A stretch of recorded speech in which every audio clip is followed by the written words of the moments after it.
गावच्या सरपंचाची पत्नी रात्रीच्या वेळी गोठ्यातील गुरांना पाहण्यासाठी गेली होती।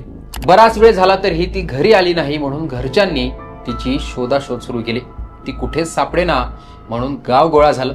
त्यानंतर काही जण हे जनावरांच्या गोठ्याकडे गेले आणि तिथेच जनावरांना पिण्याच्या पाण्यासाठी बांधलेल्या हौदामध्ये ती तरंगलेली दिसते। तिचं तोंड हे पाण्यात तर पाय हे हौदा बाहेर लटकलेले अशा अवस्थेत तिचा मृतदेह गावकऱ्यांना आढळून येतो। 24 डिसेंबरच्या रात्री झालेल्या या घटनेवर कुटुंबियांनी हत्येचा संशय व्यक्त केला होता।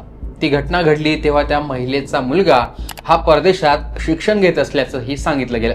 ज्या पद्धतीने हे सर्व घडलं ते पाहता पोलिसांनाही या हत्येचा संशय आला होता। डोक्यात लागलेला मार, फुटलेल्या बांगड्या हे दिसल्यानंतर क्राईम ब्रांचने तपास सुरू केला आणि 2 आठवड्यात आरोपी हा क्राईम ब्रांचने शोधून काढला।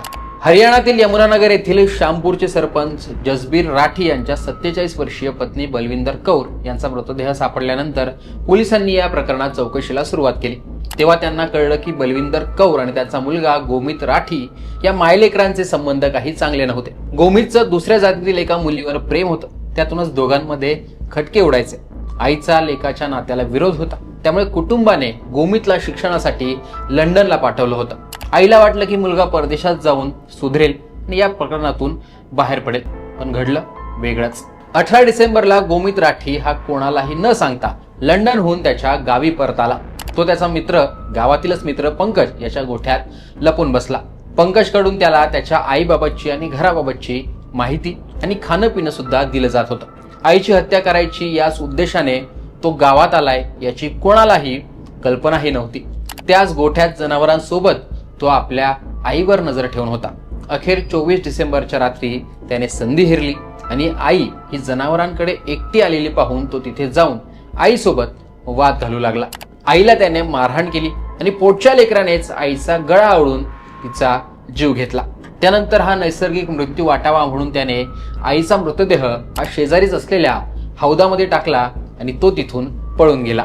पोलिसांना सांगितलं गेलं की त्यांचा मुलगा हा परदेशात असतो, तो शिक्षणाच्या व्हिसावर तिथेच राहतो आणि नोकरी सुद्धा करतो।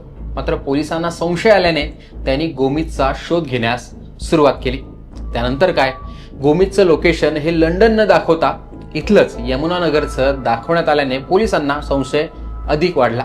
पीजी मध्ये राहत असलेल्या गोमितला पोलिसांनी त्यानंतर शोधून काढलं, तेव्हा त्याने उडवाउडवीची उत्तरं द्यायला सुरुवात केली। मात्र याच दरम्यान मित्र पंकज सोबत झालेलं बोलणं हे पोलिसांनी सीडीआरच्या माध्यमातून बाहेर काढलं आणि त्यानंतरच गोमितने आपला गुन्हा कबूल केला। पोलिसांनी दोघांना ताब्यात घेतलं आहे।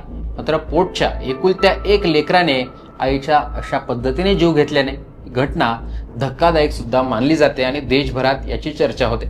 6 दिवस जनावरांमध्ये गोठ्यात राहून आईवर नजर ठेवून हत्या करणारा हा मुलगा जनावरांपेक्षाही जास्त क्रूर असल्याचं समोर आल्यानंतर अख्खं गाव आणि अख्खा देश अचंबित झालाय।